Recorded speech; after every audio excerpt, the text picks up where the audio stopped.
Napoleon's dead and Houseman suffers. It hurts, it moves. Powy, powy, damn powy, powy, powy, damn powy.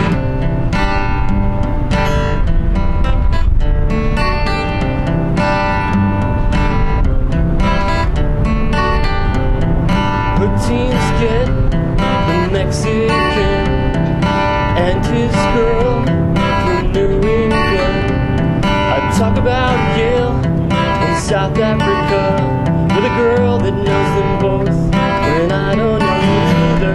It hurts, it moves. Powy, powy, damn powy.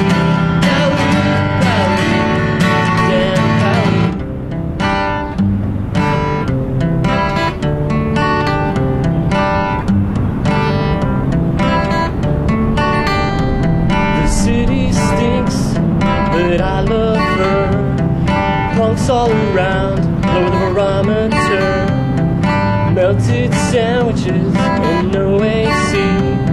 It's in the post, but they don't receive. Like I said today, and I'll say tomorrow, I wish I could stay even when I feel sorrow. It hurts, it moves.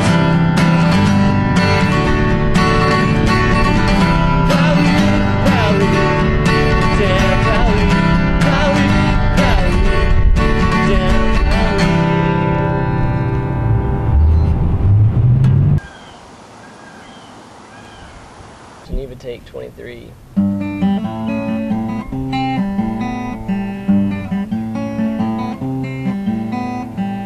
Blowing kisses to the trees as I walk in the breeze.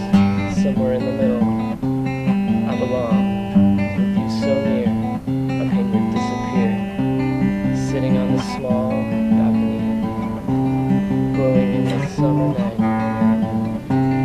I'd do anything to be in Geneva just for tonight.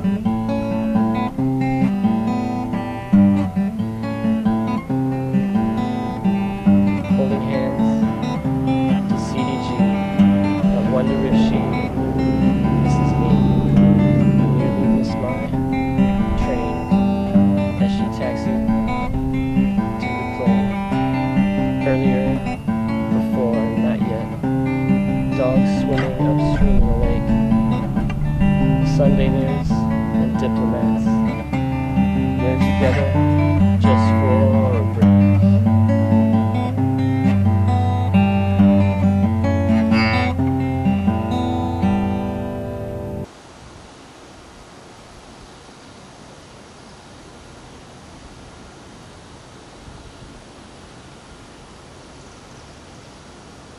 That was take dose, and I messed up in the middle of that one. What? I can do another one.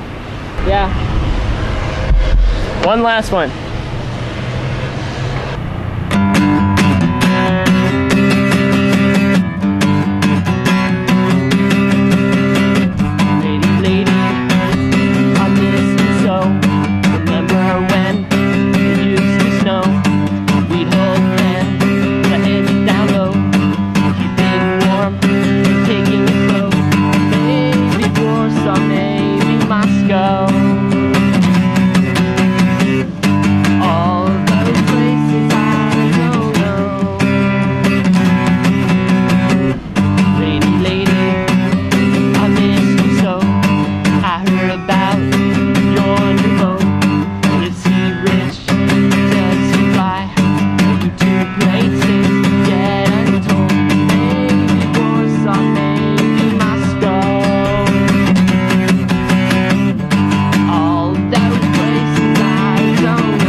I'm Taner Özil, PhD student, soon to be a PhD in Texas A&M University, Department of Landscape Architecture and Urban Planning. Umutsuzluk anında uygulanması gereken tek felsefe, çevremizdeki şeylerin bu durumdan sıyrılmak için nasıl kullanılabileceğinin düşünülmesidir. Başka bir düşünce yeniden yapılandırmadır, sadece tekniktir. Farklı perspektifler, dünyayı yarık ve çatlakları ile ortaya çıkarıp değiştirir ve yabancılaştırırken, ilahi ışık altında nasıl yoksul ve çarpıtılmış olarak görüneceğini de gösterir. Birth of a Nation's Education. If we were to accept D.H. Griffith's historic position in his controversial film Birth of a Nation, that the United States was truly born after the Civil War, then the timeline of our nation begins in 1865. If you think it's just a coincidence that Aggie land's history stretches nearly that far, then you would be mistaken. Originating as one of the first members of the land-grant university community, Texas A&M University has its status derived from the Morrill Act of July 2nd, 1862, before Texas was even a functioning member of the federal government that passed the legislation. As the date on the official seal of Texas A&M University speaks, instruction finally began in 1876. Between those years of accepting the Morrill Act and actually establishing Aggieland, another phenomenon was born: American football. The first football game was played on November 6, 1869 between Rutgers University and Princeton University. Rutgers was the newly converted land-grant university, and for their first game they battled the famous private University of New Jersey. A few short years later, Texas A&M played varsity, otherwise known as University of Texas, in 1894, losing 0-38. The Aggies continued to play and lose against the Longhorns until finally beating the varsity team 11-0 in 1902 in Austin. Celebration ensued, and the very first Texas Aggie Bonfire was held after the game in downtown Bryan, Texas. The Aggies then went on to continue to lose against Texas until 1908. Perhaps in order to change the fate of the Aggies, the first on-campus bonfire was burned in 1909 before the game. Coincidence or not, the mojo worked, and the Aggies beat the Longhorns 23-0. And with this, a tradition was born that lasted for 89 years. Every year until 1999, Bonfire was built and inflamed to signify the burning desire to beat the hell out of TU. That is, except 1963. On November 22nd, 1963, John F. Kennedy was assassinated in Dallas, Texas, just days before the final Yale practice of the year. Instead of burning the flammable monument, leadership decided to dismantle the bonfire as a memorial to the lost president. Although it is true that Bonfire exhibited the majority of those things that have been cited to plague Aggieland, including but not limited to racism, sexism, alcoholism, and general bad taste, Bonfire has also been an important and healthy form of cultural expression. Through the years, Bonfire acted as the open forum for cultural learning and discussion, community acclamation, and ultimately as a societal symbol of acceptance, be it in terms of racial diversity, the feminist movement, or even environmentalism.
École des Beaux-Arts was many things, none of them simple. It was a powerful state institution.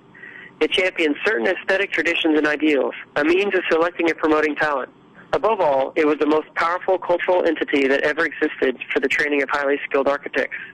The goals of the École were clear: to establish universal architectural ideals through the study of the 5 orders, their highest actual embodiment in Roman and Renaissance buildings and writings. Hence the vital importance of the Prix de Rome and study in Italy. The Prix de Rome was essential to the Beaux-Arts system for more intrinsically architectural reasons. The student acquired architectural theory in the École classrooms. Prix de Rome winner, the 5-year stint in Italy was thus a crucial complement, even an antidote, to those years of immersion in various forms of theory and conceptualism. Here was achieved that mastery of sculptural form that was so important in the Beaux-Arts system. Foster's Dome and Liebskin's Labyrinth bracket the New Berlin. One offers a continuous helical ascent into a lens of daylight and mastery. The other begins in descent and climbs through a zigzag into which day breaks only with the spasmodic shock of lightning, where the only hole given to the gaze is an inner yard, Hof. A hole sunk, it seems, as the negative shaft of hope, Hoffnung. Between these rarefied phantoms, a mass of ordinary lives will be lived in Berlin, a Mischlingstadt, or crossbreed town, as elsewhere.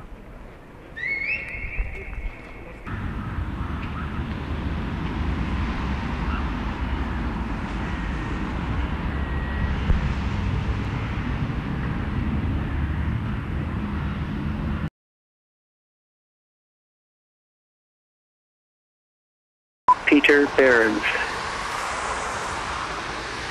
Walter Gropius, Le Corbusier. Let's see how the approach works. We have to jump the fence. East Van der Rohe.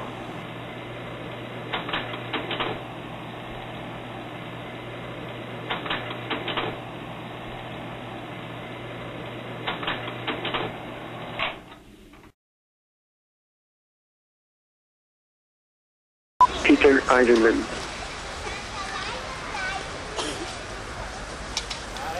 Frank Gehry, Peter Eisenman.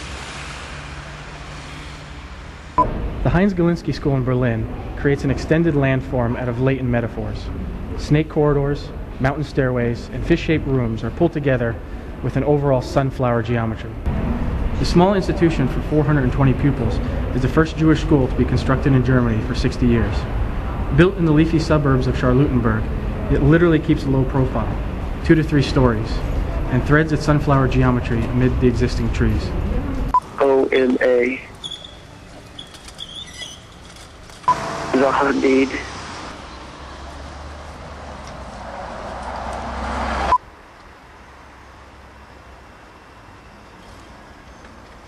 Aldo Rossi.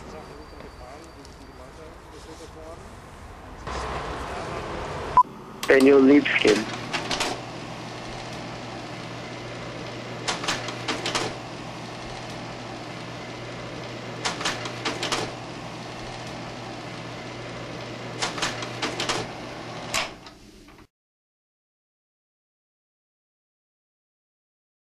Dominique Perrot.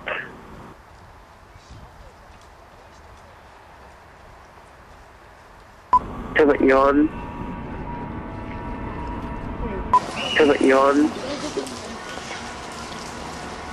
Hans Kohlhoff.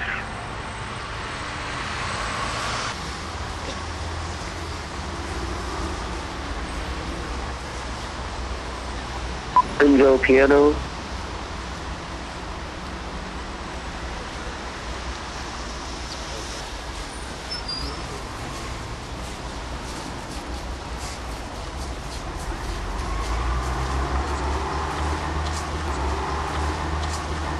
Sir Norman Foster.